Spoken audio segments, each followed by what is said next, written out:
we will go ahead and call the June 15th meeting to order. If you'll stand for the pledge. I pledge allegiance to the flag of the United States of America and to the republic for which it stands, one nation, under God, indivisible, with liberty and justice for all.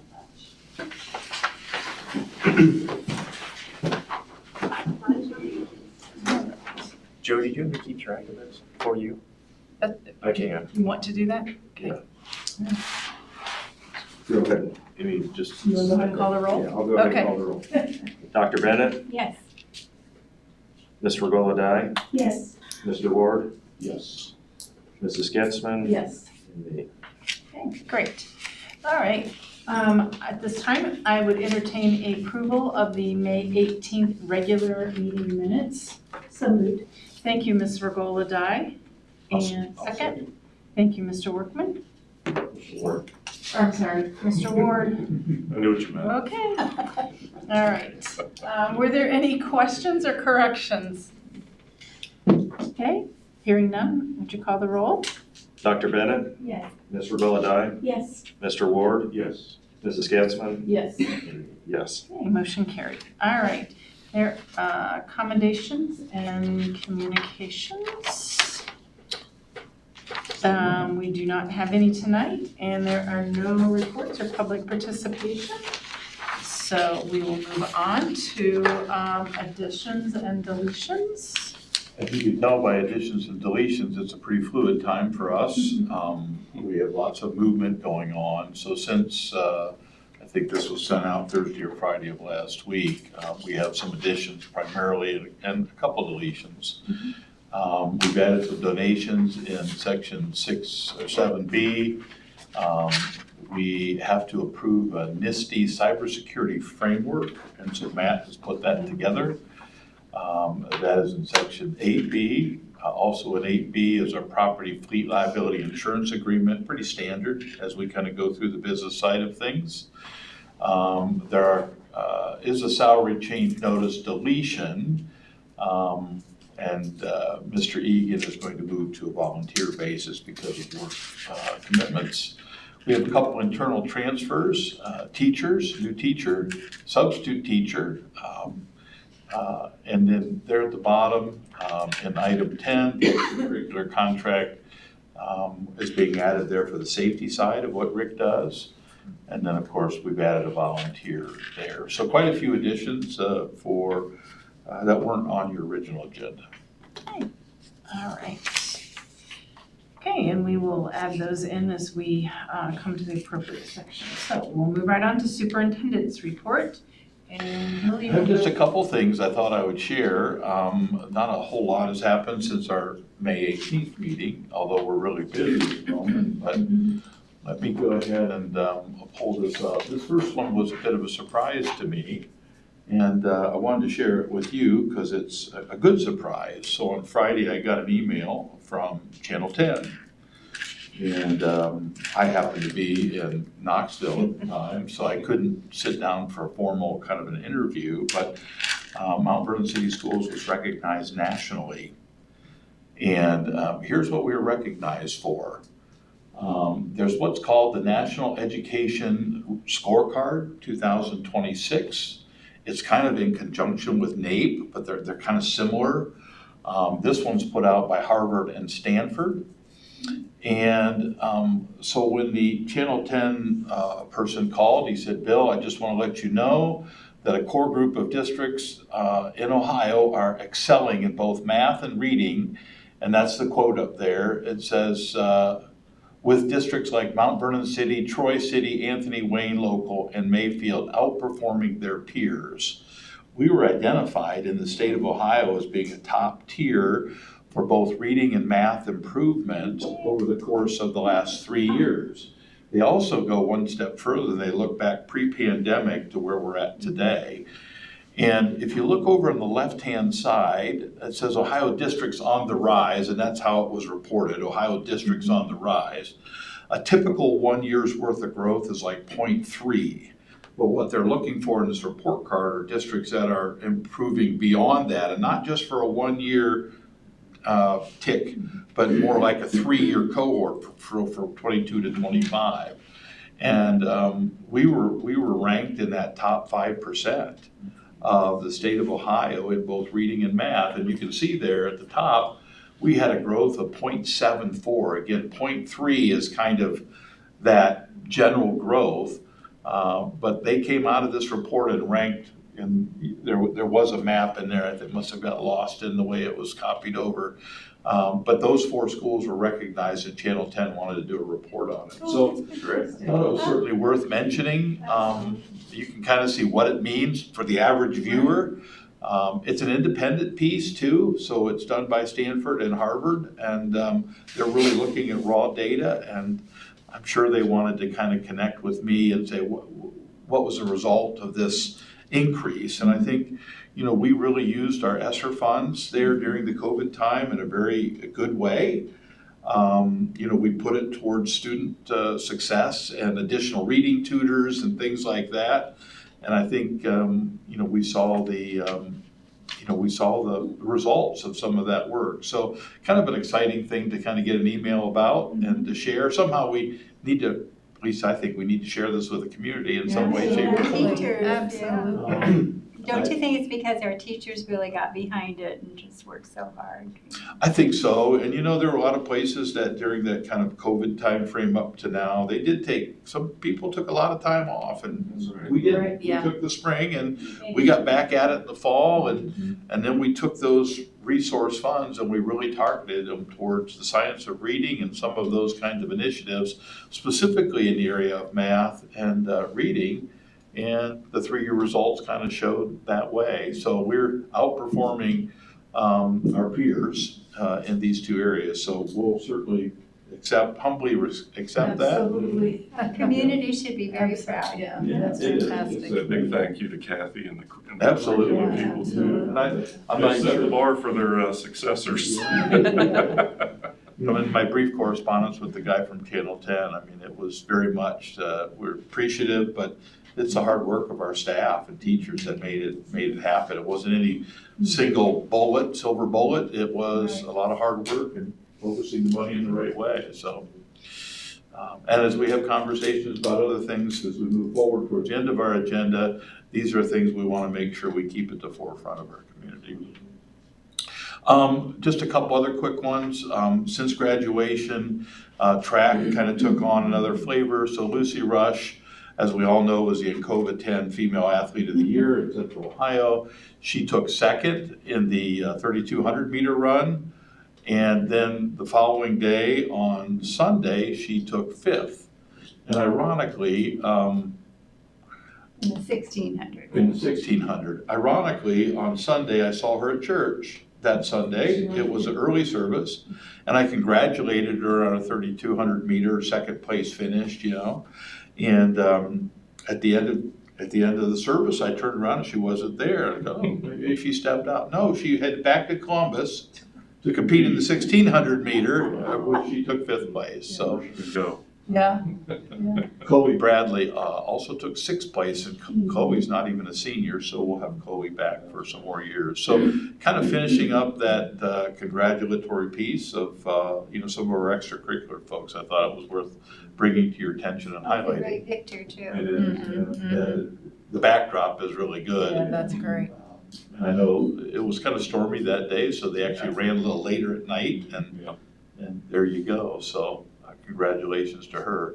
Another quick, just kind of a snapshot for you, and I want to make sure that we're continuing to communicate that the stadium updates on the turf here, this is all privately funded by the Athletic Booster Club, kind of honoring a commitment we made to Karen when she was here.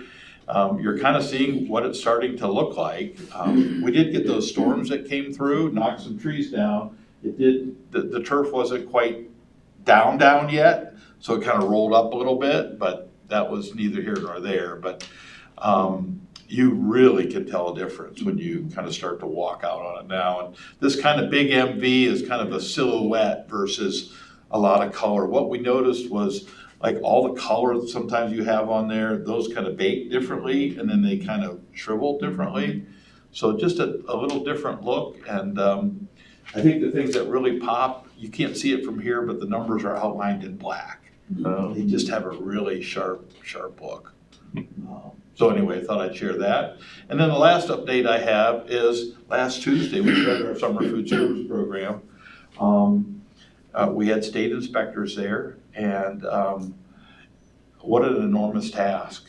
Enormous. I mean, we went from what I shared in a board update previous to having nearly 700 who had signed up. On this particular Tuesday, and I was fortunate to be able to help, we had over 600 students were served on this day from 10 to 1 o'clock. They came through in carloads, so they went all the way up the drive, circled around and came back in, kind of as you see there on the right. 2 cars would pull up and we would fill them up. They would get a box very similar to the box you see on the second to the right there. And if this was the lunch box, it would have 7 days worth of lunchy kind of items. There'd be another box that it would have 7 days of breakfast kind of items. That's per student. And then each student then got a half gallon of chocolate milk and a half gallon of white milk. Wow. And parents would pull up and they'd have 4 kids registered. So we're taking out 8 boxes and, and so for 3 hours, it was just steady. So I got to give Meg and her crew a lot of credit for that. I was worried did we overpromise and we didn't want to underdeliver.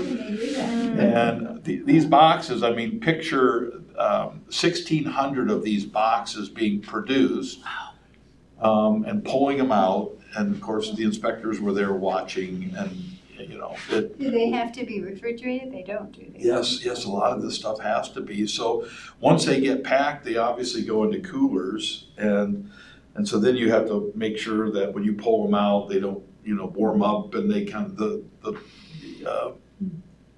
the cardboard got a little bit flimsy. We would have to talk to folks. Well, tomorrow is day 2. And so we'll be out there early tomorrow getting this started all over again. And there's 6 more opportunities yet this summer for us to do this. Tomorrow will be the second one of the 7 for the year. And what time do they start picking up, Bill? 10 o'clock. We're not allowed to start before 10 o'clock, but just like letting kids out of school, parents are starting to line up by 9:15. A year ago, it was like 100. So a year ago, we didn't do it this way. We got a special permission. A year ago, they would have to go to Dan Emmett or to go to Pleasant Street. And then they would go daily. And so we were averaging, I think it's been done at Pleasant for years there. And so how many do we average daily? Not all that many. I wasn't there, I have no idea. Okay. I have no idea how much they did. I think we were averaging close to maybe 100 per day at best, and that was including the YMCA. Now we're averaging closer to 600 or 700 for breakfast and for lunch. Yeah. So, and I will say that while, that's a lot of cars pulling up and cars of all different makes, models, and everybody was appreciative. I mean, nobody was there just going like expecting something. They were thankful. And that made you feel good for being able to distribute that much food. So anyway, that's that part of it. Only one item in this section for board approval tonight, and it's home and community school student participation, pending the required paperwork at Mount Vernon Middle School. And that's for the 20s. That's for this next school year, yeah.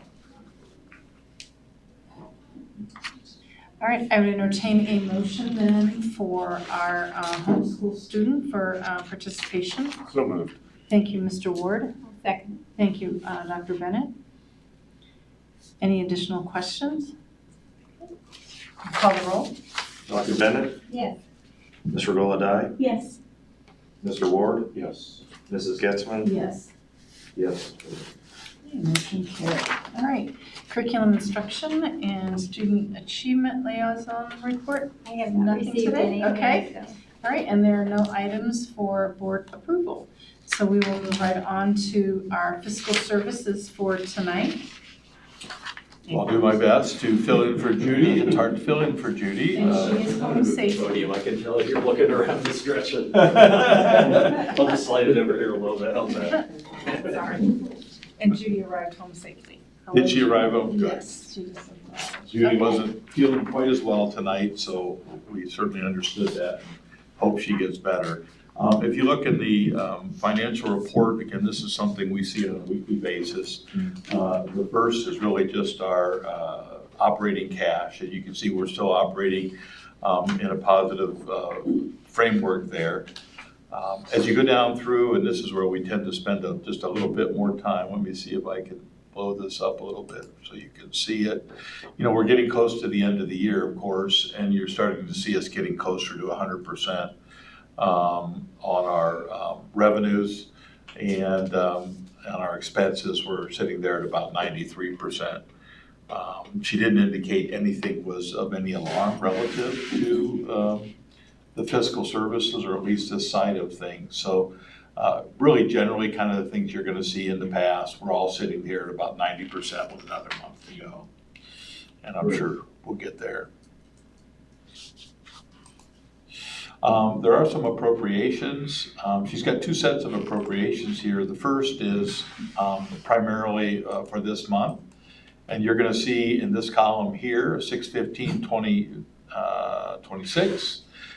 She's got an appropriation for $1,600 in vocational funding. I believe this is fifth quarter information. And so she had to make sure that those funds were appropriated there accordingly.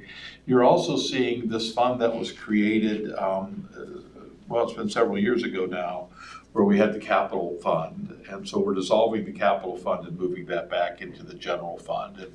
And I know that Judy was a real proponent of moving that, and you guys helped us move some of that. But now as we begin to look at our forecast moving forward, we wanted to make sure that was back in there. Not that we can't, again, at some point in time, recreate the fund and put money back into it, but we didn't want it, our forecast to project something less than what it was. So that whole 5.3 million is put back there. During that time, interestingly enough, you'll notice that we put 5 million in there, and over that period of time, it raised interest of close to $300,000. So that money has to obviously slide back in there as well. And then the last appropriation she had is something that we do on a yearly basis now with that retirement, STRS, and the severance portion of it. We put that money in there. It's called a termination fund. So those are the appropriation items that she had for this month. But then to go under temporary appropriations, believe it or not, we're already talking about what next year looks like. So here we are. She has kind of put some funds into some of those areas that would just help us get started into the next school year. And then obviously as she'll come back, or in this case, we'll come back and put some additional funds where funds need to be moved, but that's the temporary appropriations for right now. I don't know if you have any specific one about anyone in particular. We did get some of our title money, and our title monies right now are a little less than they were last year. So the federal funds, not a ton, but probably to the tune of a couple $100,000. And so we'll see if that changes over time. Sometimes when we update things, we get additional money put in, but the initial allocation showed us just a little bit shorter in a couple categories than what we were last year. Mainly the Title I funds, IDEA funds stayed pretty similar, but we might see some things pop in. And sometimes when we don't use it all, we have a carryover percentage, and then that carryover then after the year will pop back in there, which will put us back closer to where we were. There are some donations here to Wigan Street from Steve and Chris Tier, $100 in memory of Carol Sue Owens. Donation to Dan Emmett from Interchurch, some miscellaneous school supplies. Donation to the Jacket Journal by the Ohio Association of School Board Officers, a stipend for a mentorship by Judy Forney. So thank you, Judy, for that, $500. And then, of course, the last one was Mount Vernon Middle School guidance, the Griffith family, Wolf family, and Osborne family, and an anonymous friends for $605. And I would guess it's, based on those families. So those items for your approval tonight in the fiscal services section. I would entertain a motion for the fiscal items. So moved. Thank you, Ms. Regola-Dye. And a second? I'll second. Thank you, Mr. Workman. Were there any additional comments or questions? Hearing none, would you call the roll? Dr. Bennett? Yes. Ms. Regola-Dye? Yes. Mr. Ward? Yes. Mrs. Getzmann? Yes. And me, yes. Motion carried. All right. Business services and Yes, Ms. Regola-Dye. Thank you. Just a couple of highlights. SB 156 would require schools to provide instructions in a success sequence. The bill would require schools to offer a class that states that if a student graduates, obtains work, and marries prior to having children, they will be less likely to live in poverty. This passed in the House Education Committee. SB 318, also out of the House Education Committee, addresses MOUs with non-chartered public schools and townships in hiring school resource officers. SB 19 mandates requirements for students regarding advanced learning in math. HB 455 is a deregulation bill. One of the examples from that is it would modify the State Board of Education to be a 9-member body, all appointed by the governor. It also allows remote testing for online schools, and it allows 14 to 15-year-olds to work on nights when school is out of session the next day from 7 to 9 p.m. There are so many bills introduced now that it's just overwhelming. So let me know if there's anything in particular you want me to focus on. Thank you. Thank you. Okay. We have 9 items for approval. So there are quite a few items here under this section. The first is the Knox County ESC service agreement. It's really a preschool agreement that we've been, that they've kind of taken over our preschool role in the county. So that agreement is there first. Knox County ESC St. Vincent agreement, an agreement that we have to work through them with some of the funds that flow through that way. East Central Ohio, we currently work with East Central Ohio with the Village Network. And so students that go through the Village Network, which is of course located within Mount Vernon City Schools, we become kind of the flow through for those kind of funds. And then if we do send students there, obviously there's a cost to us for that kind of service. A very general plan for the student wellness and success and DPIA funds. It's very generic, so it allows us some flexibility to write into it what we want it to write into.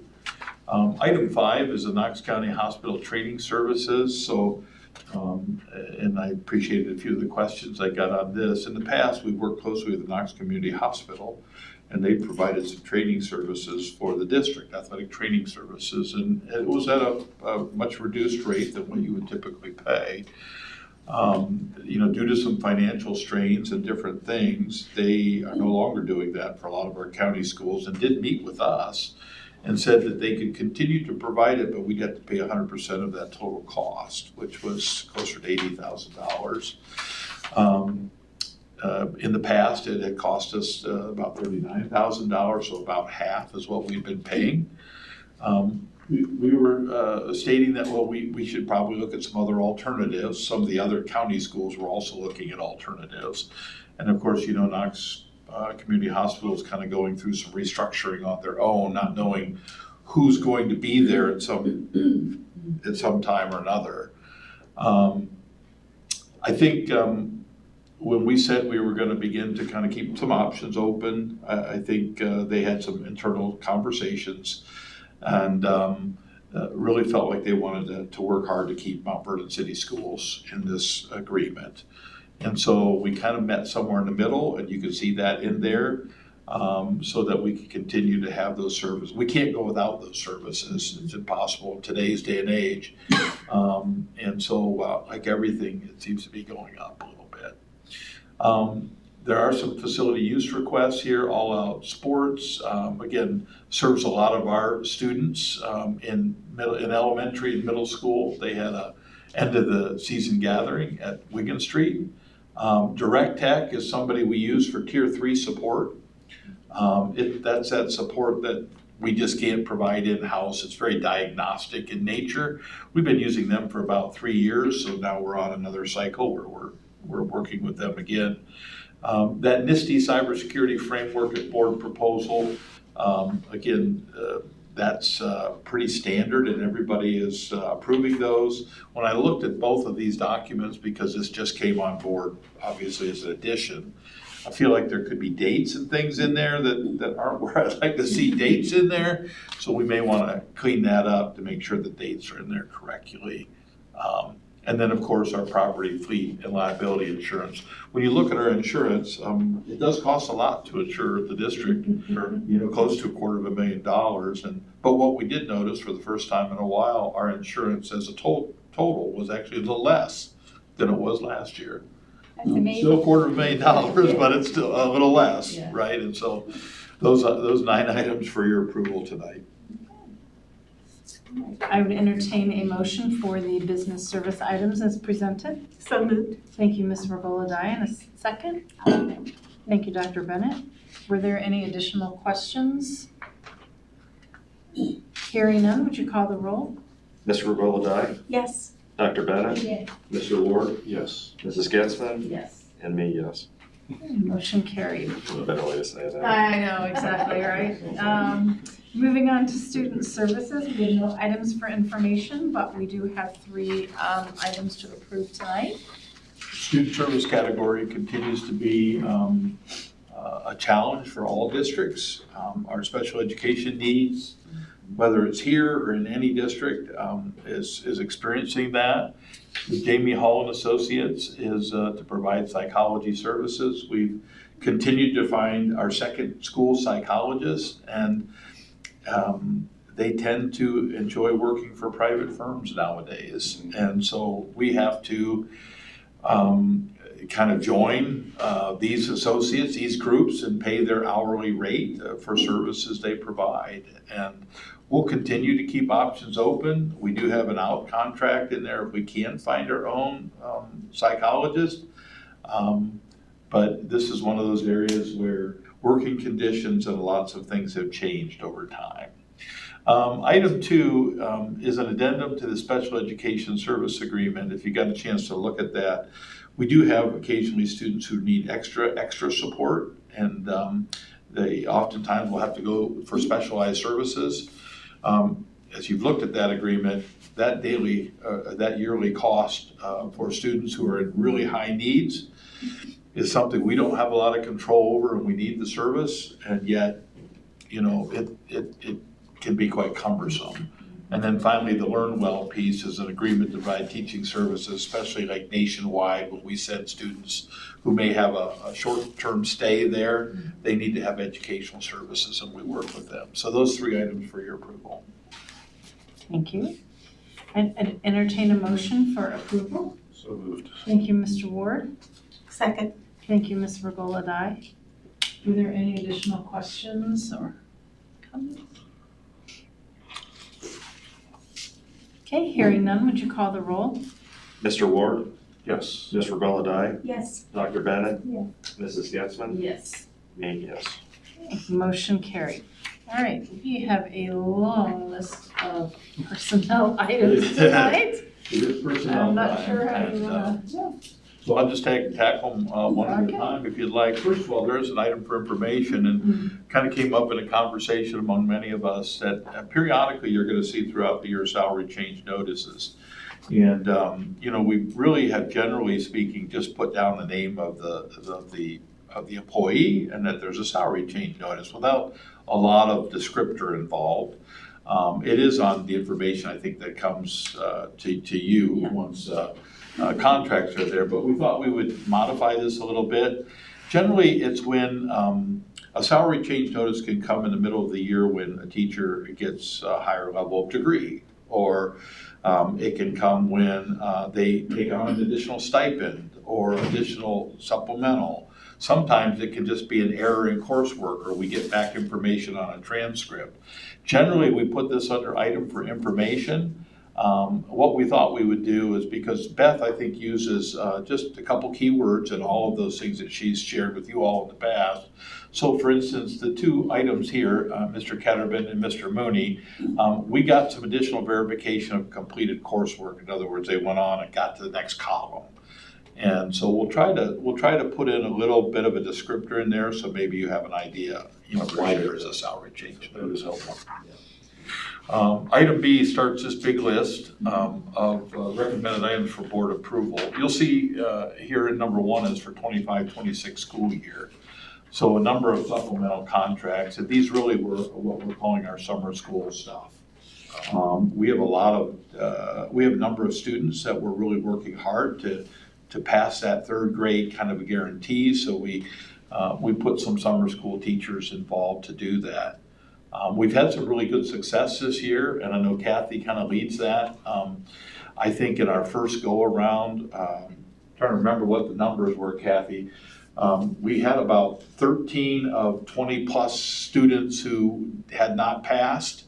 With some work and retest, about half of those passed. Mm-hmm. And now we have a state test coming up here, I think in the middle of June. Yeah, so they'll test next week. Right now they're doing their intervention this week, and then next week they'll take their grade 3 ELA. So we have about 30 kids participating in that, but what you're referring to before, like we had some kids that met the threshold through a Terra Nova, through an alternate piece. Mm-hmm. But then we're working with some bubble kids that maybe missed being proficient by 10 points, so you need 700 to be proficient. We're looking at those kids that scored a 680 or under the 700. So they're like right there, they just need some fine tuning, some things. And so we have about 30 across the district that are participating, and started today with intervention, and we'll test next week. And they intervene in the morning about I think like 2 hours each day. I think they're looking at 2 hours, 5 days a week, so 10 hours of intervention. And parents opt in, so parents say, yes, we'd love to send our student, and so we're working on those 30 kiddos. If we can get them just over that hump with kind of a boot camp kind of a feel, those are less RIMs that we have to worry about as we move forward into future years, which, opens up the ability to do different things. How does the students too? Right, and how does that look in the future for some of those kids? Have we tracked some of those kids that we've had to work with over the summer months to get them through that hurdle? We've and how does had that very carry good on? success, through the summer intervention. Mhm. In the past, we've gone from half, if not, 60% passing, or some that have raised their score and Right. they went from a 680 to a 695. Right. You're like, But they still showed growth and still showed improvement. So we've had good success with that small group intervention happening, quiet environment. A lot of these are their teachers that they either have had or somebody they're familiar with too in that setting as well. But do we feel like once that intervention is done, do we track those kids? Yeah, in we're the still future to see how they're- we're still I mean, monitoring them. so So they go working into with 4th them? grade. We're still looking at some checkpoint data and stuff like that, just to make sure there wasn't anything lost over the summer. Correct. And making sure that they're still gaining in the growth. So yes, they're not forgotten. They're still our bubble kids, is our bubble kids. That's the key, That's right? the key, So yeah. No, they're if they not forgotten. pass, we don't- Yeah. We don't do this. Let's- and- let's- No, we yes. don't think, they've not been cured. Correct, yes. They met a target, but yet they're still on our list too. We need to make sure we double check and that there's still not gaps occurring. Perfect, thank you. Yeah. Thank you. So that takes care of this past school year. As we look forward to the next school year, item A are a combination of administrator and administrative contracts.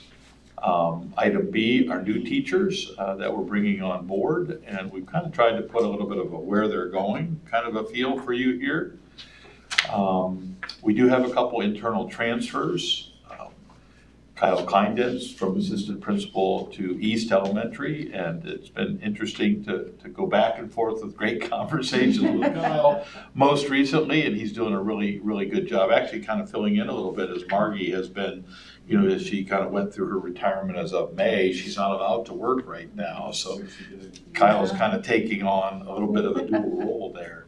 And you'll see a couple other internal transfers from Katie Green to Adam Mowry to Chris Payne to Frankie Pumphrey, Tiffany Miller, Mandy Peterson, Lydia Severance. So lots of kind of internal transfers, and it kind of begins as domino things. So once something opens up and somebody says, well, I think I'd like that, they get it, and then that opens this up, and consequently, that's why Kathy and I are interviewing today and tomorrow and for the foreseeable future, right? And then in item D, this is going to be your whole list of, again, teachers who come to Mount Vernon will be on 3 one-year contracts. And then they'll elevate to 2-year contracts and so on. So you're seeing a lot of 1-year contracts. That means that all of these folks are within their first, second, or third year with the district. Then you'll get into your 2-year contracts, your 3-year contracts. Item E are substitute teachers. Item F is a full year substitute. We did have to rescind one contract for a freshman coach due to some conflicts. And then, of course, as I mentioned, Rick Schaefer with his safety and security director stipend. And then we'll go into I, which are supplemental contracts. And so these are really for next year. These are extended day contracts that we offer to our school social workers, to our guidance counselors, and the like. And you'll see one volunteer. Kevin Egan will be volunteering in football. So those items A through J for your approval tonight. Okay. All right, I would entertain a motion for the certificated staff as presented. So moved. Thank you, Ms. Regola-Dye. I'll second. Thank you, Dr. Bennett. Any additional questions or comments? Just wow. Yeah. Thank you. It's not over. Good start. Sorry. All right. Mr. Workman, would you call the roll, please? Ms. Regola-Dye? Yes. Dr. Bennett? Mr. Ward? Yes. Mrs. Getzmann? Yes. And me, yes. Okay, motion carried. Classified staff. Our final classification of the evening is classified staff. We had one item for information. Kevin Hyatt is transferring from a middle school custodian to Twin Oak. So glad to have him aboard. Item B are items for board approval. Employment for the remainder of this school year is Mary Orr going to second shift custodian. And then as we look towards next year, new health aide at Twin Oak is Stephanie Patrick. New library aide at Columbia, Alexandra Matheny, and Pat Metcalf, who retired, put her name back in the hat for Twin Oak, and she'll be coming back. And you'll see her resignation down here in a little bit. But we don't really have a retire-rehire process in the OPSI classified staff, so you kind of take a chance that you'll get rehired if that's what you want to do. In Section 3, we have multiple 2-year contracts, same with Section 4 and 5. And we do have some summer work crew folks that we have working for us right now. Camden Fireball is part of that summer work crew, a couple substitute employment pieces.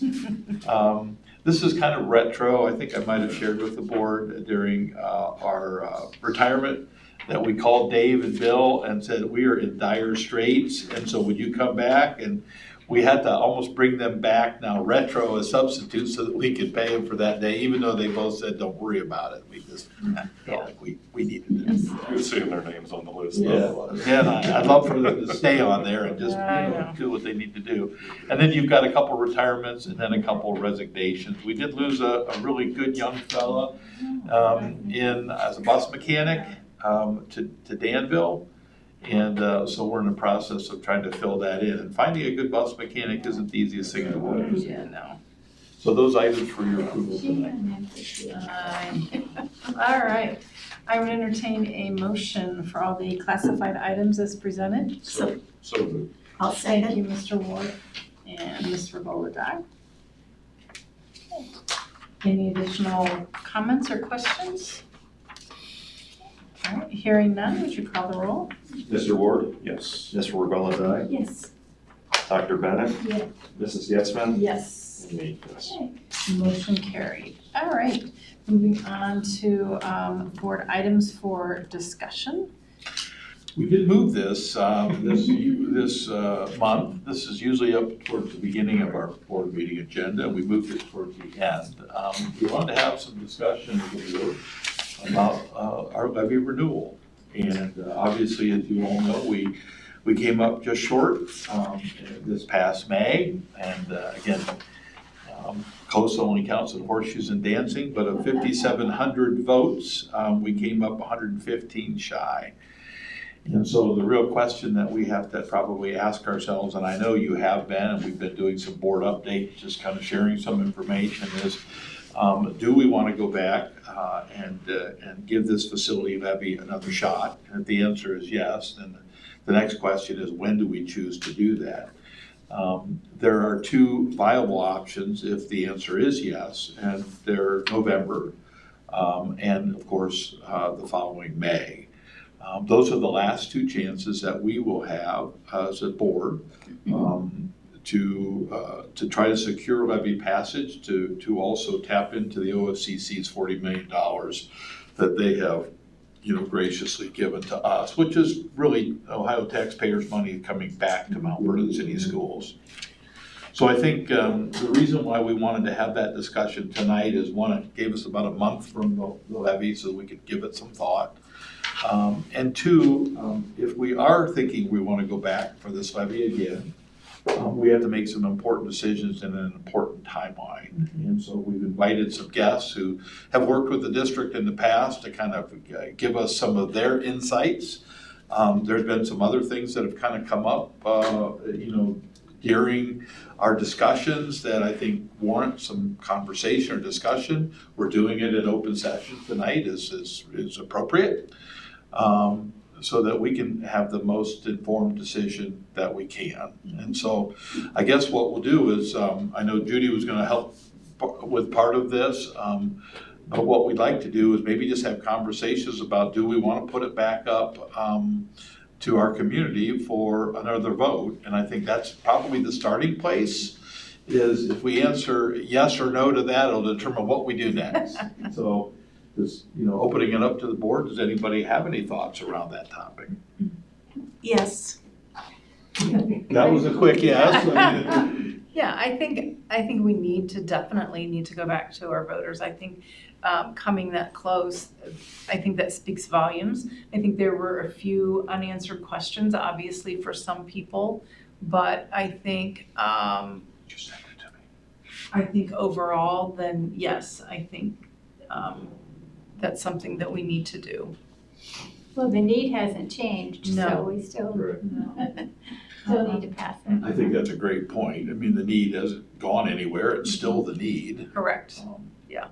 Our kids deserve it. Absolutely, they do. It's a way. It was only 105 votes that we lost. Yeah. I think they ended up doing actually a recalculation. Oh, well, maybe I'm wrong.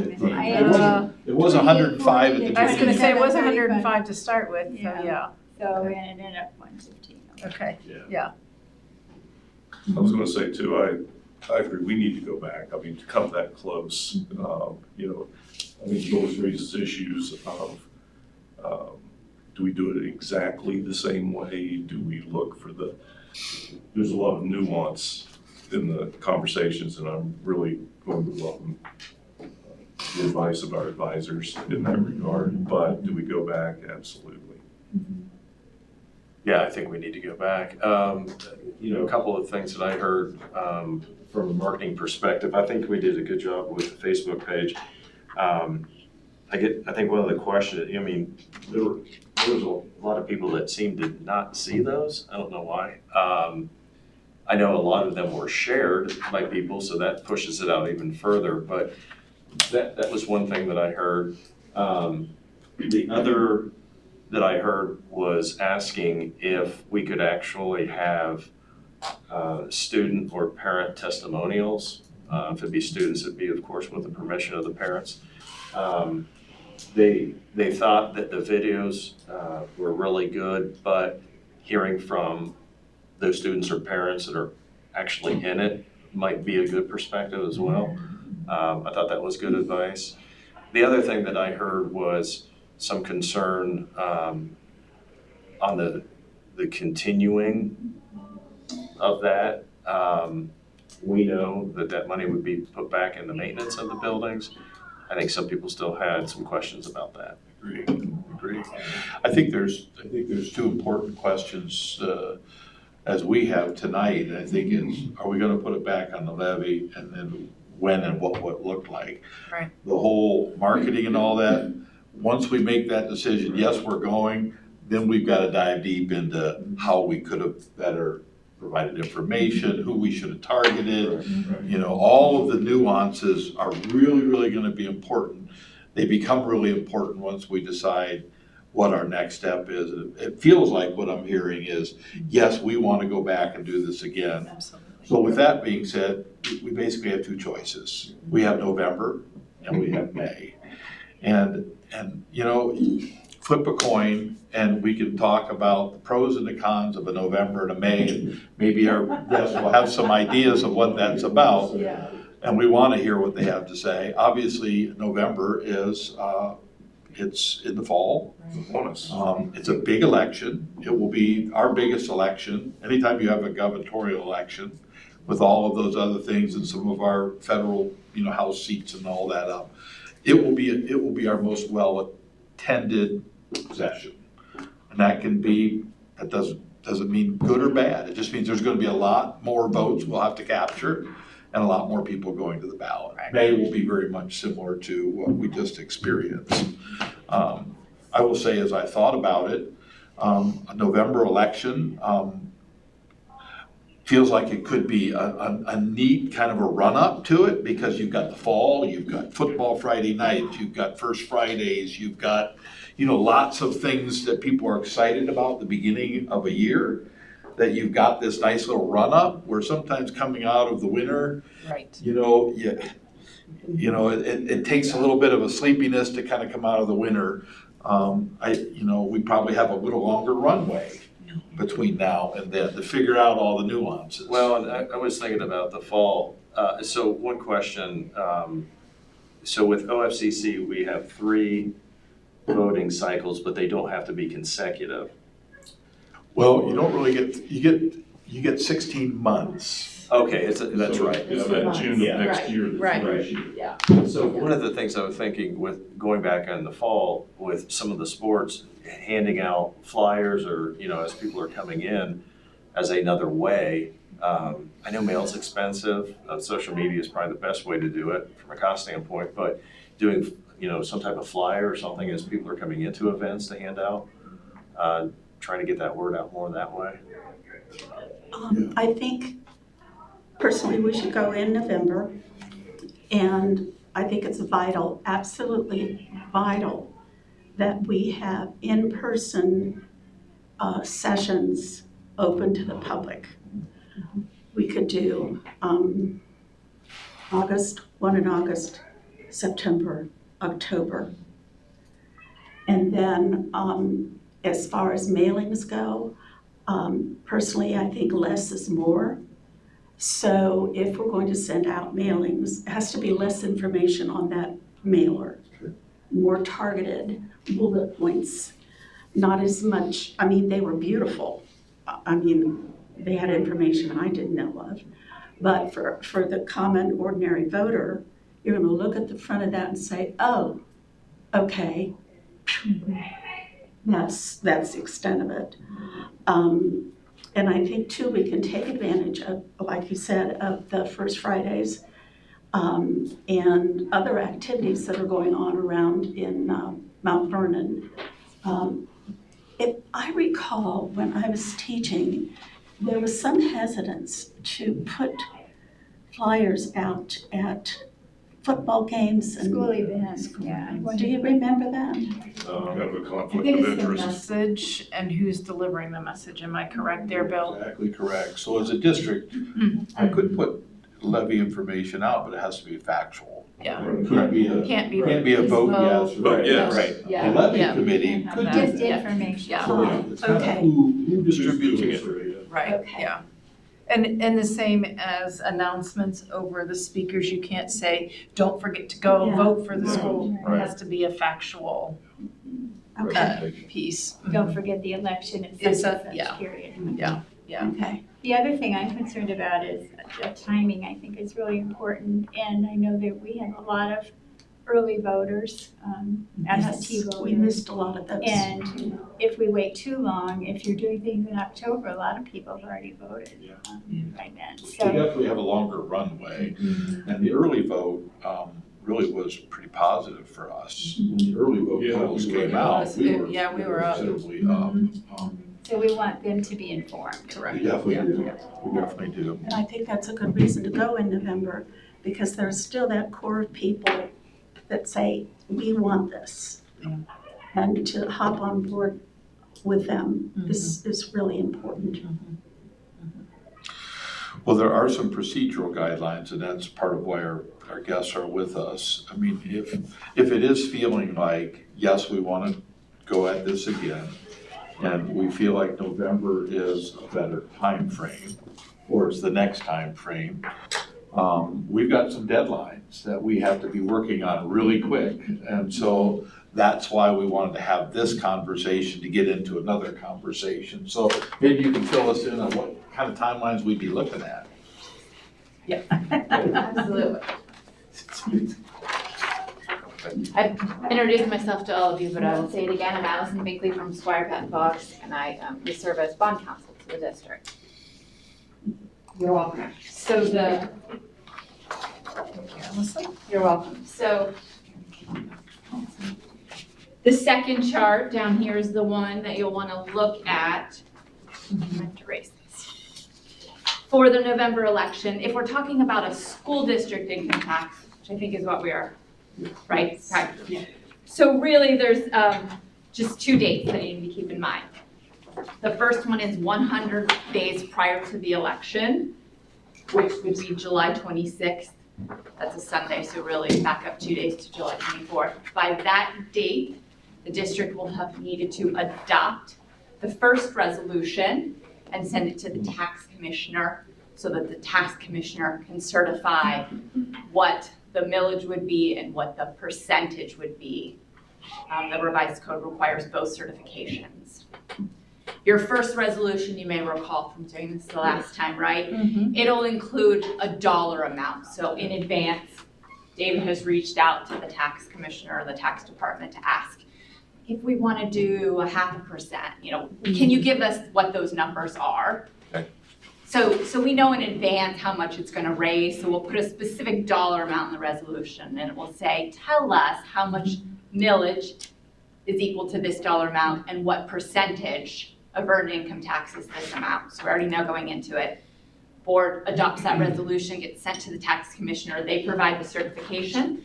The board adopts a second resolution that then gets submitted to the Board of Elections, and that then specifies what the percentage is, what the term is, when it starts. It always has to start on January 1 of a year, so presumably 2027, although you could choose another date. Those details that are required for the revised code would be in that resolution that you adopt, and that has to be submitted by the 90th day prior to the election, which is August 5th. Wow. And our July board meeting is the 20th, so we would meet that date of the 26th. We would be able to adopt it at our July session. So Do you have a meeting between now and then? we do not. So No, that's our we- next You one. would need another meeting in between. Two meetings. There's two resolutions. That's, Okay. You can't do Okay. them the same day. Okay. So Okay. you would need one meeting prior to July 26th, prior to July 24th. Gotcha. Tax commissioner and has 10 days, although they are very prompt, but statutorily they have 10 days. Okay. And you have your second meeting to adopt resolution number 2, so you can submit it before August 5th. Okay. And I think. We aren't ready to do that Do till we prepare something just in the event It is. tonight? Tonight? No. No. Unfortunately, Judy emailed me, I was in my car Oh, driving here. Okay. So we can certainly prepare something for you for your next meeting. It sounds like you'll need to have another meeting scheduled. Okay. So we would have to have a special board meeting Okay, just to okay. approve the first resolution. I think we would want to have that, at least we'd want to have that sooner than later to make sure that 10-day window to get Absolutely. information back Sure. is back, and we can all have time to digest it before our July meeting where we would make a final second resolution. Right. To move forward. So that's the timelines that we have. Correct. To this. If we decide kind of the terms tonight, you can draft that up Yeah, for us in a absolutely. short period and we can put together another Absolutely. special board meeting. Yeah. I think that maybe takes us to the next conversation, unless you have anything else here for the deadlines, is what do we want to put up? You had mentioned the word continuing, kind of got some, and I would agree. When we did continuing last time, we thought, oh, it's 30 years down the road, we'll just let it. I found myself needing to answer that question for lots of different folks. And I simply said, well, it was just meant to be there to continue it on. Well, I think there was a prevailing thought that just continuing, meaning it never ends, Yeah. was another reason if somebody said, I'm not sure about this, to say no. And I think Judy and I have kind of come to the conclusion, and David, I'll let you jump in here as well. Should we reconsider that as we move forward? Go ahead. Great, good evening, it's good to see you all again. Good to see I you. love this thing, it's like, oh, is it fixed? Yeah. Last time I was gonna put my laptop, last time I put my laptop on here and it It went went like down, this. yeah. So We I, can get it better or something. I'll scoot a little bit. I put together a summary on some options that you all have.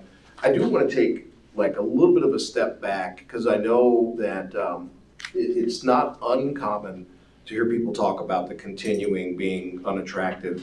But I do want to make sure you all remember part of the reason we ended up with a continuing was not just the idea of the bond issue. We did the tax policy work. And through the tax policy work, we tried to look at what's the best way for us to position the school district so you don't have to go back to taxpayers for any purpose Right. for the longest period of time. Having the continuing tax supported a long-term sustainability plan for the district, which included the buildings and the operations of the district. So it gets easy to kind of forget, like, oh, so for the community's sake, it wasn't that you all were being greedy by any stretch of the imagination. It was a plan to try to make the community, to make the district sustainable so you wouldn't have to go back for a very long time to either operate the district, to maintain the existing facilities and the new facilities, and to build the new facilities. So that was the idea behind the continuing. But with that said, it is very clear that the community, if people are expressing concerns about it, you do have an option. We talked about doing a temporary, 30 years is, even though it's 30 years, it's still a temporary. It leaves the open-ended question, what happens when that tax goes away, when you need money for maintenance or you need money for operations? If you remember, the tax policy was a 100-year plan. It's not just what we're doing right now. So adopting a fixed term does leave open what would be the long-term solutions to sustainability, just so that you remember how we kind of got to the continuing option. And it was in no stretch of the imagination an attempt to take more than we needed to take. The other thing, if you remember, we really needed more than 1%. and so we worked really hard to get the financing to fit with a 1% rate. So having the longer term, the continuing term allowed us, if the 1% didn't create enough money, then we would have been able to do another borrowing 5 years from now and still do that as a 30-year financing because the tax would continue on.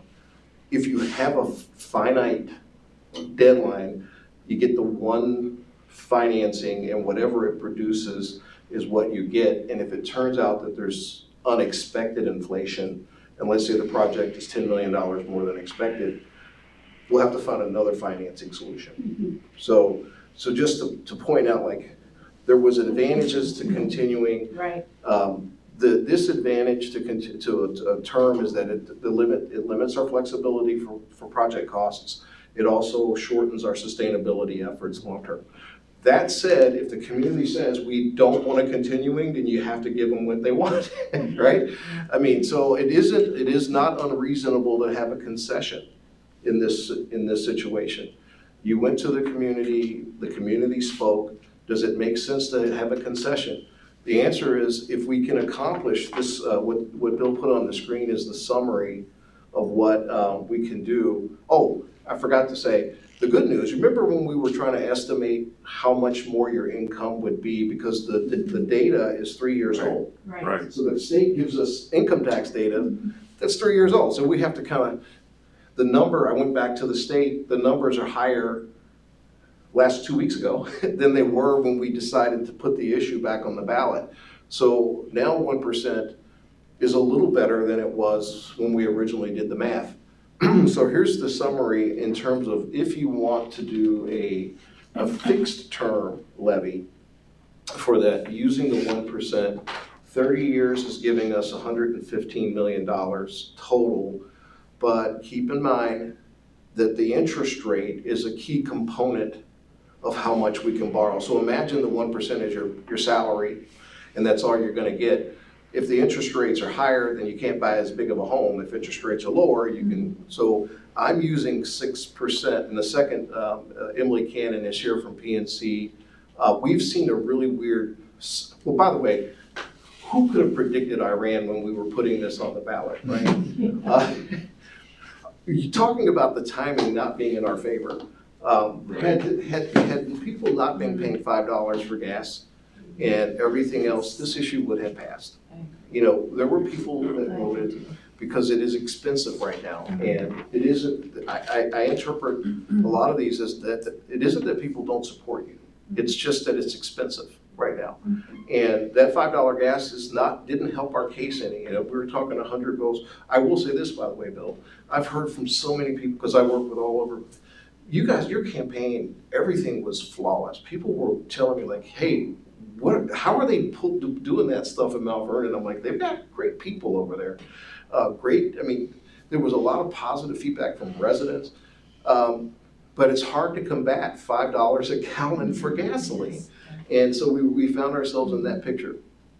But where we are right now is if you opt for the limited term, there is a concession of recognition that people were concerned about that. $115 million. I used the 6% interest rate to be on the safe side. Emily will talk to us about how this market may or may not be different if you're on in November. Oh, I forgot also to tell you. If you remember our data from the election history for the school district, you do really well in November. You've got some very strong numbers in terms of elected voter support in November. So that is if you're opting for November, that's a good history at least. That you can go back to your first and second tax policy sessions and the election stuff's in there. So 115 using a 30-year term, 1% earned income tax. I feel relatively good about that number. I mean, 6% should be a cushion. But then if you wanted to do something shorter, all the way down to 25 years, we're down to 105. And Bill, I cannot, to save my life, remember what the project estimate cost was. Was it? We had used $100 million as kind of our target range. So we've always felt like we were within that if we had to go just a little bit more. So what's really helping our case here is the increased incomes for the residents that bumped up the projections. So from last time to this time. So 25 years, again, from where I stand, I would much rather if the community wanted to have a finite term, 30 years gives us more breathing room if inflation comes into play or higher interest rates come into play. If the project is 100 million-ish, it's nice to have a little bit of breathing room in there. If we cut it down to the 25-year number and we're off just a little bit, having a finite term doesn't leave us an option. We have to put something else on the ballot, we have to use our cash that we're trying to reserve for operating the district long-term. So, you know, that's kind of where we stand. From my perspective, you know, I know that the policy work suggested that a continuing tax was the best way to create a long-term sustainable district. But, you know, we've got to get voter support as well. You know, there's that give and take in the process. So I would completely understand a fixed term, as long as the community understood that the reason you were asking for a continuing term wasn't to be greedy, you know, because I don't want people to think that that was what it was all about, because it really wasn't. I mean, we spent 6+ months working on the ideas of what's the best structure for the entire community, because the earned income tax to start with was to benefit most of the people that are receiving fixed income. Then we were trying to address how do we provide for ongoing maintenance, and how do we stay off the ballot from an operating levy, and all of that fit together with a continuing structure. So I think the hard part with that was, number one, it's the messaging, because I certainly we didn't message it that way, the way you had just described. Yeah. And then you start getting into kind of the weeds of all of that, and people are like, 30 years from now, we're worried about 30 years, you know. Right. People are more interested in what is the now. And so I don't think we did a good job of explaining that. When people asked, you know, we basically, our standard was, it was for continued operations. Yeah. The other issue I'd heard a little bit about was, because this is an earned income tax, as much as we wanted to say this is all about facilities, there's still this general notion that, well, it can be used for anything. Yeah. And the answer is, yes, it can, but I still have to make the payment I lose the house. Right. Right? Right. If you use it for something else, there's a bit of a problem. That's right, You gotta pay for the building first. And so, you know, but you're right. I mean, people ask good questions like that, and you know, and the key is, you know, I had a lot of clients that were on the ballot, and almost every one of them said our community didn't know. They didn't. It's like somehow there was the information just did not reach people. I mean, and I'm talking all over the place, not just in this region. I'm not sure what's happening. How is it that people are not getting, and the information they do get is, you know, stuff that's not right and is damaging. So I don't know what the secret is to getting better information. Is there a way you can use earned income tax and it can only be used to pay for the facilities? Yes. I mean, I'm not saying, Allison will tell you, you can do a levy that's specifically for capital. I mean, When you, part of resolution number 2 that I was talking about, you have to specify certain things. Okay. So you can specify current expense, or you can specify PI. You can specify both, but you have to make an allocation, and you can't change that allocation. So whatever you choose, you're stuck with. Current expense tends to be the most flexible, because you can use it for your operations. And your debt service on your certificates of participation are considered an operating expense. So that may be one of the reasons you went down the current expense road to begin with. You can choose PI, this would be permanent improvement, but then you can't use that money for anything else.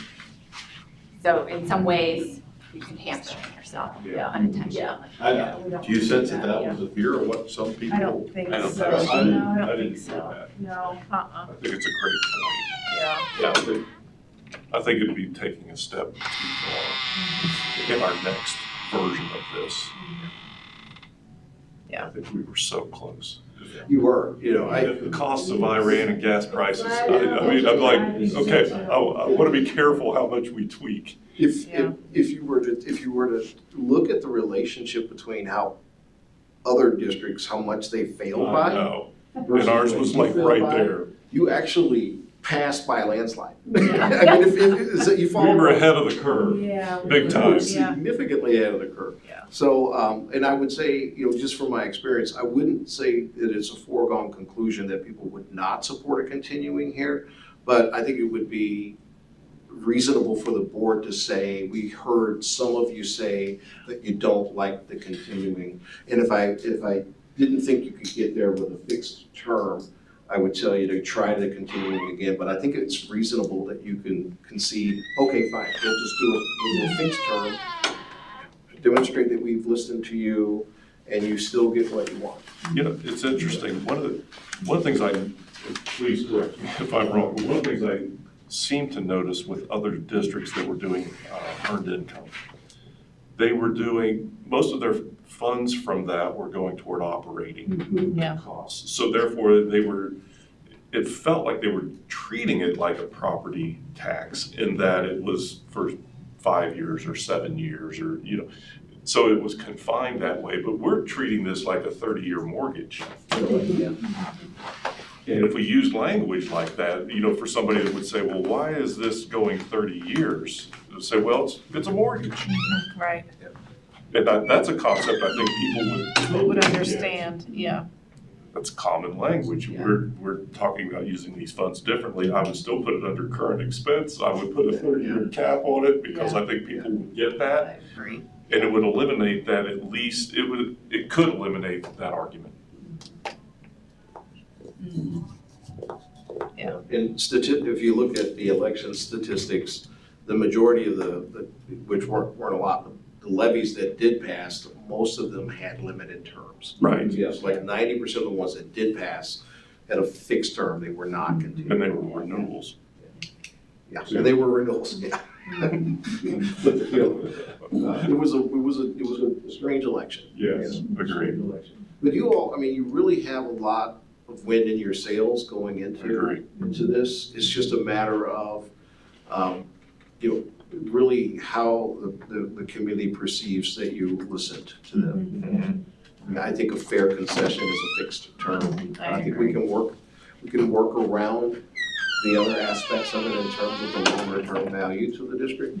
But that, I think, would be the trick. Yeah. You have an opinion about November Do I have an opinion? For you as to all? whether we should or not? I think you should. I mean, this community, you guys do well in November. Okay. Yeah, not all districts do, but you guys do pretty well, especially in the last 20 years. I mean, and more so since you've been around, the approval numbers have gone up dramatically. If you remember, second or third tax policy class, I showed a voter sentiment analysis that looked at the overall improving voter sentiment for the district. So you're, notwithstanding this last election, which isn't really hurting you too much because it's based on the number of votes for and against, we just missed the mark. But your trend line is positive. And so I think I really the wondered. momentum, and from the few people I've heard from, there are some people that are a little disappointed that it didn't pass. And they were like, oh, wow, maybe I should have voted. Because, the campaign a good campaign can sometimes work against you because so many people were like, this is a slam dunk. Yeah. I mean, there were a lot of people that said they thought this was a slam dunk for you. Oh, And I think they, we didn't feel that way. Yeah. No, it wasn't you all, it's just people in the community that I I talked to. never felt that way. I knew it was gonna be a struggle. November elections, people have other reasons to vote. And sometimes that could be a good thing, sometimes it can be a bad thing, right? I know. Yeah. Whoever you're pulling, That's what I'm you're concerned going about. to get more people, right? The voter turnout will probably be 2 to 3 times Yeah. what it was in May. And then what does that mean for Mount Vernon? We need to stick with the 1% 30-year I agree. earned fixed and I not think it- continual. I think it alleviates some of the I would agree. arguments. Yeah, well, one thing that I do want to give Emily a chance to talk about the interest rates, but Springboro Schools was on the ballot in November. They passed a property tax issue. One of the things we're discovering is that this world of investors are reading the news. Right. And they're thinking, well, yeah, I'll let you talk about what the world is like right now, their interest rates. Yeah, no, it's kind of been crazy. It's been a crazy year, as David mentioned with Iran. There's been a lot of volatility. We've seen interest rates move up and down this entire year. So I don't have an easy job of, I can't predict the market. You mentioned 6% in that rate, and I do think that is a safe rate. As David meant, it's gives you cushion. I don't think we're gonna get that high. To give you a little bit of perspective, David mentioned Springboro, which I'm also working on, and they're doing a 35-year issue, and we're just under 5% total interest rate on that issue, which is pretty decent. So rates, we're in a little bit of a higher environment than we've been in the last decade. We got used to when COVID happened, rates took a big dive. Shot down. But relative to, if you look back the last 30 years, we're still in a really good position. Rates are really attractive. So, and also like municipal issuance. So other entities that are selling bonds right now, they've been in a very, it's been volatile, but their issues are selling. They're finding, my job is to find investors to purchase your issues. And there's been a lot of other entities that are selling bonds, and they're going well. Those bond sales are well. So the market feels firm for municipal bonds because they're attractive to investors. They're safe, and they see good demand for these tax exempt issues, especially in Ohio. There hasn't been a whole lot of Ohio bond issues. They all failed. They all failed. So investors like Ohio, we call it paper. Investors like Ohio bonds. We have Ohio in general, good quality credit and for school districts, and they deem the essentiality an important factor. So it's essential to have school buildings. They know that you're going to pay those back, or if you don't have, a school to. Everything's crumbling at that point. Yeah, but one of the things I alluded to was the issue, because you can opt to do property tax versus income tax, and with all of the concerns about tax reform and the constitutional amendment, if you're an investor and you buy a bond that's backed by property tax, what happens to that bond? So there's becoming a little more concern around property tax backed bonds versus an income tax backed bond. So you would create likely a better security from an investor's perspective because they're not as worried about that direct repayment. One question, you had mentioned just under 5%. I think you said Springboro. Just hypothetically, if this was not 6%, but if it was 5%, how much more would that? Off the top of my head. Yeah. Oh man, that I would be afraid. I'd be afraid to try to do that off the top of my head. A few million. You could do 10 and take half. Yeah, I mean, it's probably it's probably less than you would think, but probably another 5 million or so. Okay. Yeah. Okay. That helps me think about that. Thank you for letting me put you on the spot. Yeah, I've got it on my laptop. I can bring it out real quick. But, fair enough. Yeah, somewhere around there. I had a question. The bond rate then for interest is very different than home mortgage. Correct. Okay. Yeah. Because I know it's close to 7 now, right? Right. 6.5. Right. Yeah. For individuals like you and me, We don't get the special. Yeah, they're different worlds. Right. Yeah. Right. Okay. Your interest rates are second lowest next to the U.S. government. So the U.S. government gets the lowest interest rates. School districts get the next, governments get the next lowest interest rates, and then from there, it gets higher and higher. You mentioned So I'm gonna add- 35 years. Would that be something that we should consider? Or 25. You mentioned No, 35. it's a different, they're doing a Different type. property tax back issue. So what we're doing, it has to be 30 years. What you would do would be called certificates of participation. So the legal structure is the lease purchase agreement. And I mean, this is how it was explained to me, and I thought it was interesting, and I could wrap my brain around it. It's this lease purchase agreement, and then it's cut up into all these tiny little pieces, and those little pieces are what's sold to investors. But the revised code limits you at 30 years in terms of that financing. Now, your income tax could go out longer than 30 years if you wanted to do 32 or 33 to give yourself some cushion, but your actual financing is limited to 30 years. On the bond side, it's this weighted average calculation, and school buildings can go out 40 years, and then you add in all the other stuff, and it brings it down a little bit. So if you went an extra year, that could be a maintenance fund, possibly. and Yeah. maybe that muddies the waters too much. Yeah, it really doesn't. So imagine if you remember our graph that historically showed how your incomes were growing over time. When you do the financing, you kind of predict some degree of growth, but not the whole thing, because recessions and things like that can cause the income tax to go up and down. So maybe you take 90% of the historical number. So there should always be a little bit more income tax coming in every year than is exactly needed for the financing. And let's just say that's an extra $100,000 a year, and you just capture that $100,000 if you don't need it to make the payment, and you save it in the PI fund, or you do something like that. So the plan was to have a little bit of money every year that's helping support the maintenance of the buildings, especially the new building, buildings plural, and that would.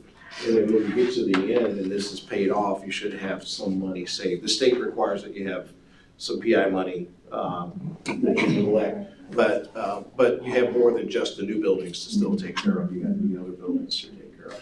So it was always designed to have a little bit of a cushion between what your payment on the financing is and how much money is coming in every year. Yeah.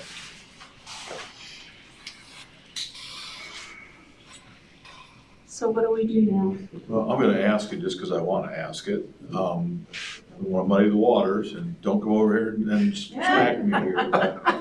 So our income rose better than maybe we might have predicted, which is awesome. I'm glad people are making more. Did it raise enough that we could even consider, instead of a 1%, 1/4%?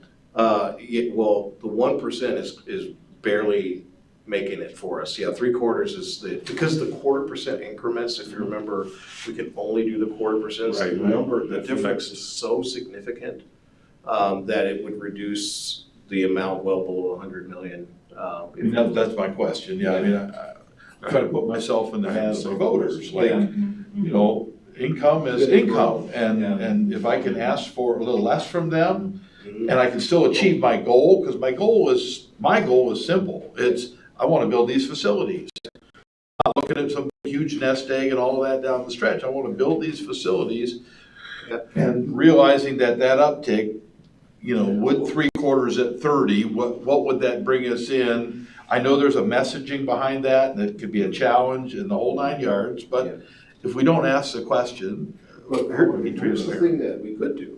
And, you know, with the tax policy, there's no rule that says you can't reduce the income tax. So what if we could start at 1%? If it is growing at a rate that's way more than I had predicted, and you get out 3 or 4 or 5 or 10 years, and 1% is just generating More than you need. way more than we needed, and that's happened with some of our clients from time to time. Our tax policy could simply say, if we got extra money, actually it already does say that, if we have extra money, we could reduce the tax rate. Or we will reduce the tax rate, not could. You could actually just say, we will reduce the tax rate. It's an easy test every year. You just look at how much money's coming in, because typically the income taxes, if they drop, it's just for a short period of time because of some economic cycle, but they get right back on track. And if you're trending significantly ahead of what was predicted, there's no reason that you couldn't just reduce the tax rate. Wow. Yeah. Good to know about that. Yeah, I like that idea. And if you put it in the policy, it makes it more binding on, you know, maybe future boards could change it, but still, you could say to the community, we're gonna start at 1, if it grows beyond what we need, we'll reduce it.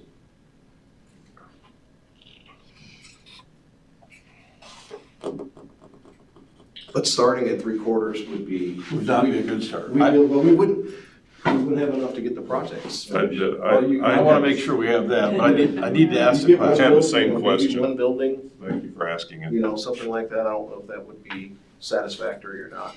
Oh, No, I want to You know, the need hasn't changed. Yeah, That because I mean, PR without actually correcting the number, I think you're gonna be at 75 million or less. So that table would just be a 30-year 3/4 at 75 million, somewhere around there. That would change the stance funding. I don't know that you would get everything that we. So I sense that we're 1%, I sense that we don't want it to be continuing, is that kind of what I'm hearing? Do we want to play with the years or not? So what is the years? I mean, they'll need to know that. Do we want to be, safeguard us at that, close to the 115, or do you want to be somewhere in the middle, or down to 25 years for $105 million? I'm at the 30 year. 30. I just think it's a mortgage. And I think it's a concept That's what that you need. anybody in the public will go, That's oh, what you okay, well, I get that. And I just don't think that part of it is a hard sell. Now, you will still have people who won't support regardless, but I think addressing the issue about continuing in that we based it around a 30-year mortgage concept is fairly simple and straightforward.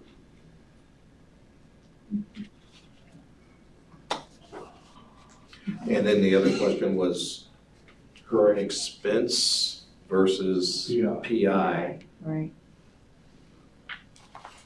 Current expense guy. And that's harder to. I like the current expense side. If we had gotten beaten by 10 or 15%, I might feel differently. But, to lose by 1.5 points or whatever it was, Yeah. I'm like, come on. Yeah. We don't need overhaul, we just need a tweak and let's forge ahead.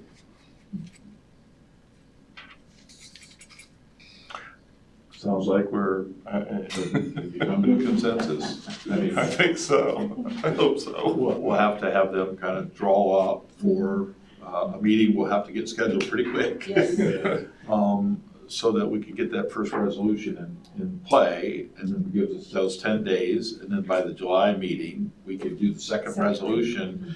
We'll have met the stipulations, the guidelines. Is there any more information you need from us?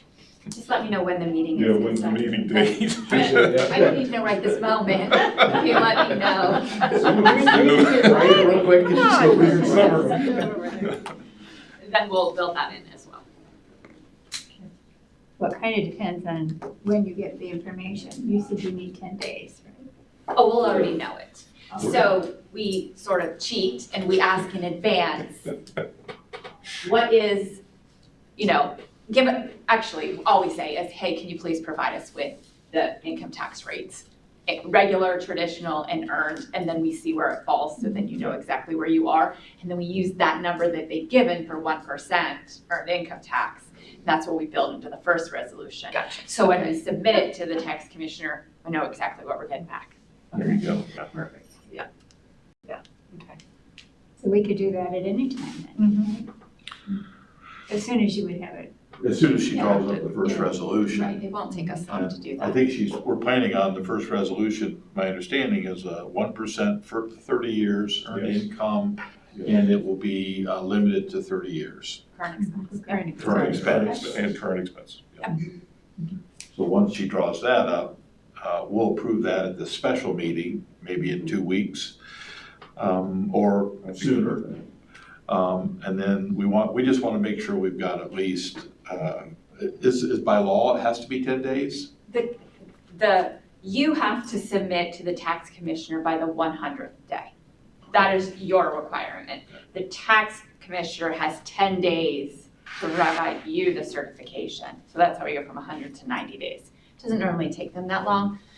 But we want to give you some wiggle room if we can do it, so I wouldn't recommend getting right up against that deadline. So if the second resolution gets approved at our July board meeting, which is, what's the date of that? 20th. That's perfect. We're good? Plenty of Get the wiggle second room. one there, so the first one's gotta be, I mean, if you could do it in June, yeah, that'd be wonderful. Okay. People do go on vacation the week of the 4th of July, and so their response time could be a little bit slower. I mean, I still think there's plenty of time in there, but your And this- schedules are the most and important this could be here. a simple- We'll accommodate. I'll say 5-minute meeting where we approve basically Yeah. one resolution. I do that by the end of this month. It's a 2-page resolution. Sending one. How quickly you can put that first resolution. It only takes a couple days. once I have all the data. Well, we can come up See you with that Friday. day. Thank you. You just need to notice your meetings. I can't do it this Friday, I can't. I can't do Friday either. I was kidding. It's okay. Maybe a week from today. I'm on vacation next week, so I'm not all next week. What is the date that you're available, Jody? 29th or 30th. Okay. I'm good. So we do vacation that week after you go.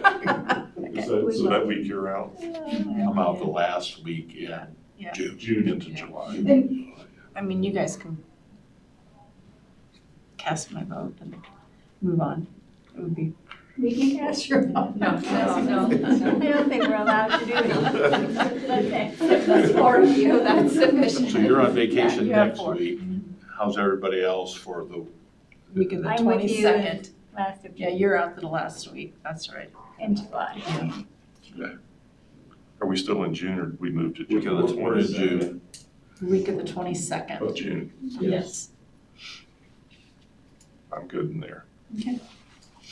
I'm good. What about Allison, Next what is your? Next week, I'm good. Allison? No, it's Next not. week. Okay, that's next week, is that ample time for Yes. you to put that together? Middle, end of next week? I mean, nobody wants to do it on Whatever you all Friday. want, we can accommodate. Okay, Wednesday or Thursday. Wednesday or Thursday? the 24th or 25th, Either one. Works fine. okay?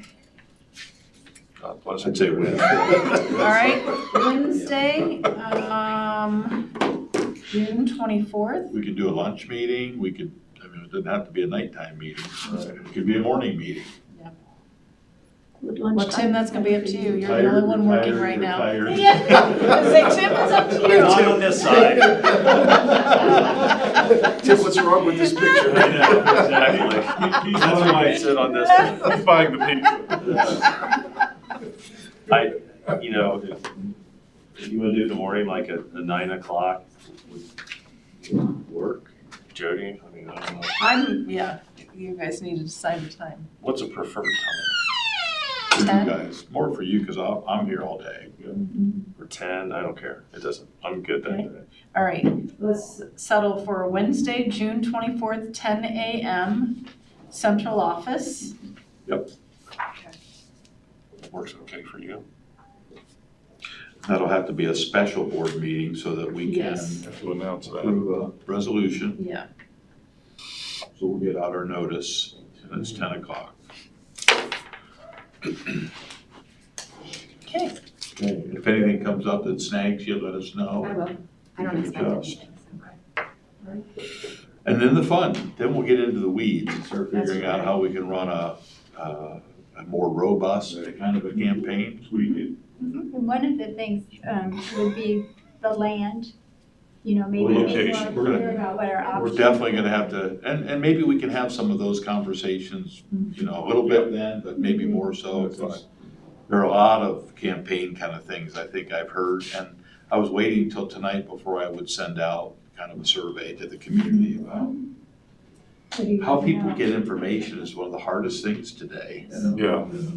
You know, mailers, we were very targeted, we worked with a group, I like the plan, but you know how many mailers I got during that time? And that wasn't even a big election. It's I ridiculous. mean, I would get 4 a day, and you're like, okay, Those were just primaries. and then, you know, how many people are social media? I think it was our best tool, but not everybody does social media. And not everybody does Facebook. no. Right, and we don't really have a newspaper anymore, and so, you know, so we gotta figure all that strategy out. Right. But we got a bigger runway to do it. Yeah. And I think we can talk And a about lot of materials in place to use, so that prep work will be, how the prep work Yeah, is it's kind of done. All right. Well, thank you all. Thank you. So much. Thank you. Safe travels. Thank you. and Judy is available at that time as well. Thank you, Judy. Okay.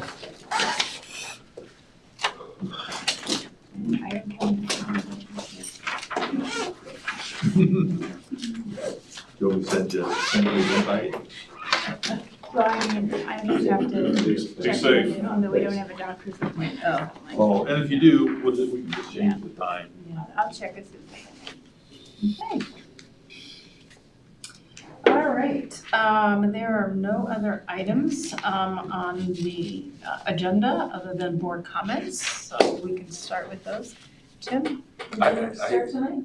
Thank you. Yeah, I don't want to extend the meeting any longer, but I do want to congratulate the athletes and went to the state finals. That's always great to see. The new field looks great. Well, I guess the renovated field looks great. But even though it's the summertime, obviously, Bill and Kathy and everyone, I mean, the amount of time we put into all of this, I mean, it doesn't stop. So appreciate all the time that you've spent with that. But again, I just like to wish everybody a safe and happy summer, and looking forward to getting the levy back on. And like I said, I think we had some really good momentum with that. Good feedback from the community. We'll take that and be a little bit better next time. Margie, would you like to go next? Well, I'm really excited about the reading and math award that we received, and just hope that we'll get that communicated to our community so they can be proud too. And when we drive by, we see the athletic field, and that's been very impressive. And they're going to be spraying the track, I understand, and that will be flat. And then the food service, the summer program is just, that's amazing. And I was trying to figure out how they could possibly do that, but tell them how much we're appreciative of what they've been doing. I can't even imagine 1,600 or 1,800. So anyway, and just I would encourage students to use this time this summer to read a good book and to spend some time on hobbies you haven't had time to do during the school year, and for everyone to just stay safe and take advantage of this time together with families. That's it. Thank you. I'd just like to say, I am so excited for the future of Mount Vernon City Schools. I'm excited for our children, I'm excited for our staff and administration and the community, because we have so many positive things happening that it's contagious, and we want to keep that momentum going. So thank you to the community again and again. Mr. Ward. Yeah, I too want to congratulate everybody involved in that reading and math score piece. That is a huge deal. Kathy and all the curriculum folks and just everyone who had a hand on that. I'm anxious to see how that shows up in Knox Pages at some point. Because that's, it's funny, we talk about all the great things and the momentum and the things that we've been doing and all of that. And it's nice to have that come in third party. Yeah. That really just kind of confirmed the way we've been feeling. And so congratulations to everybody involved. That's a huge deal. We're 4 districts in Ohio. That's awesome. Yeah. That was beautiful. Yeah. And I would just conclude by thanking Mr. Fry and Corey Coughlin and Mr. Richards and all the high school staff for another outstanding graduation.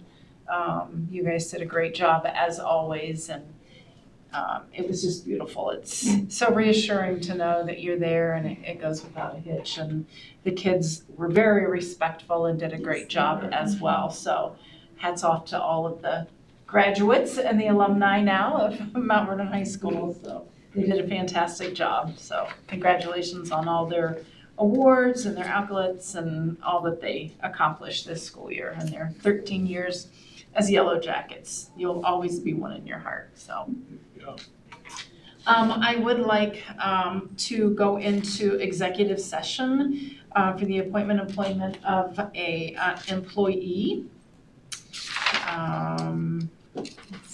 If I could entertain a motion to go into, and this will be brief with no action to be taken afterwards. So Thank you, Ms. Regola Dye. I'll second. Thank you, Mr. Ward. And could you call the roll?